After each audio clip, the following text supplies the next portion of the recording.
Et loin mon pays, qu'il est loin. Parfois au fond de moi. Alors, ce qui est formidable, c'est qu'il y a Claude Nougaro dans une oreille et il y a Élodie, il y a la régie dans l'autre. Et on ne sait que choisir. Mixer le tout. Alors, on va parler de Toulouse parce qu'il y a une très, c'est l'année bonne de Toulouse. et une belle C'est raison. l'année Voilà. de Toulouse. Il y avait 10 000 visiteurs le 20 décembre dernier à Montaudran, c'est un quartier périphérique de Toulouse, pour l'envol des pionniers, un espace qui raconte l'épopée de l'aéropostale, si chère à Toulouse, avec pour marraine Dorine Bourneton, seule aviatrice handicapée devenue pilote de voltige aérienne. On va la voir qui va se présenter tout de suite. Et pour parrain, Bertrand Piccard, le premier à avoir réussi son tour du monde en ballon, et puis ensuite avec son avion solaire, bien sûr. Donc tous les héros de l'aéropostale vont être présentés dans cet espace dédié à l'aéronautique, aux abords de la mythique piste de Montaudran, d'où s'envolèrent pour le premier vol inaugural, il y a 100 ans, le 25 décembre dernier, Pierre-Georges Latécoère qui a rallié Toulouse à Barcelone avant que Mermoz, Guillaumet, Saint-Ex ne rallient l'Afrique et puis ensuite l'Amérique du Sud pour aller distribuer le courrier. Alors il y a plein d'ateliers, il y a des comédiens qui vous racontent toute cette épopée. Et sur cette piste mythique, c'est difficile à dire, s'était installée un mois plus tôt la Halle des Machines, avec ces fantastiques machines comme à Nantes, vous savez, articulées, géantes.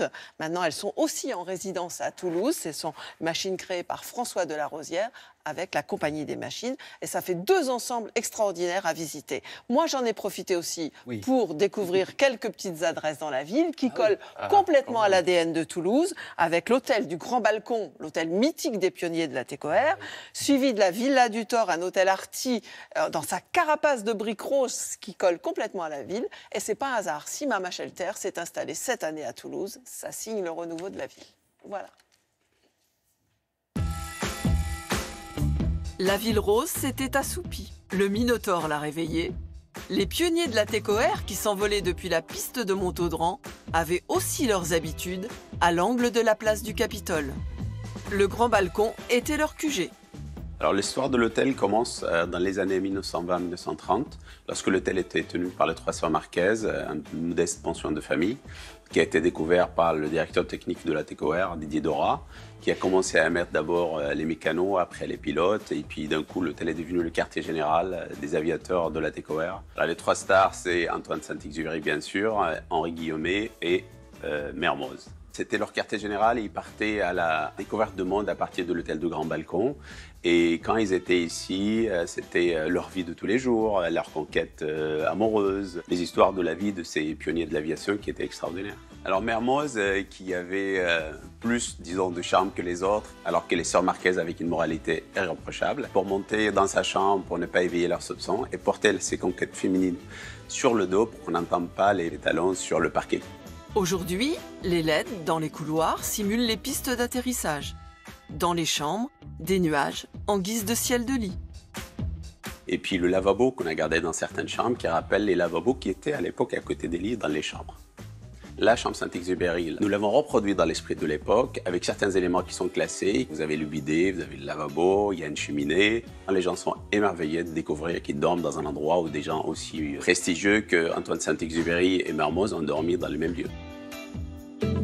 À 2 pas de la basilique Saint-Cernin, classée à l'UNESCO, ce nouvel hôtel de la rue du Thor twist entre la brique et l'art. Notre concept, c'est de mêler l'art urbain et le mobilier moderne et de mettre à l'honneur des artistes street art internationaux ou régionaux. On a 60 œuvres exposées entre le restaurant, la salle de séminaire et les chambres, avec des artistes toulousains, des artistes régionaux et des artistes internationaux. On a des Banksy, des Kessering, des Yon. Dans une des chambres, on a un artiste toulousain, Mondé, qui est mis à l'honneur à travers un triptyque. N'importe où dans l'hôtel où l'on se situe, on a de la brique ou de la tuile. La cave, c'est une ancienne cave où on stockait le charbon. On a vraiment apporté beaucoup de modernité. Le petit garçon de Toulouse que j'étais est très fier d'être revenu et de faire partager son expérience du street art et de l'art urbain à tous ses convives et tous ses autres. Le Mama Shelter a bien compris le nouveau dynamisme de la ville en s'installant cet automne dans une ancienne institution toulousaine. Pour un hôtel, ouais, c'est un lieu étrange. On est dans un cinéma, puisque l'établissement Mama Shelter est exactement à l'endroit où avant il y avait un cinéma qui s'appelait le Théâtre des Nouveautés.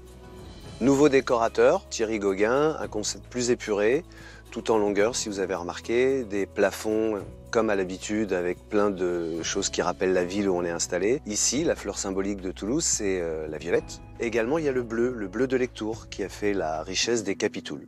Nougaro, qui est le fil conducteur, mais également la Garonne. On trouve plein d'allusions à l'aviation, avec des petits avions, puis des noms de lignes qui ont été inventés par le décorateur.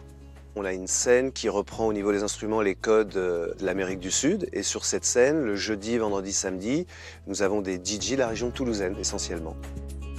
Barbecue argentin, piment basque et le tango alors? Alors personnellement, je ne danse pas le tango, mais c'est une bonne idée. Je pense que je pourrais mettre ça comme atelier le dimanche après le brunch. C'est une très bonne idée.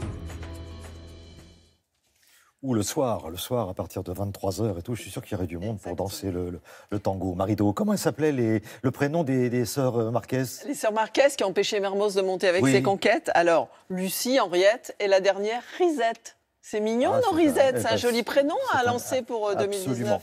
Tous les renseignements concernant ce que vous voulez voir sur le site de Télématin.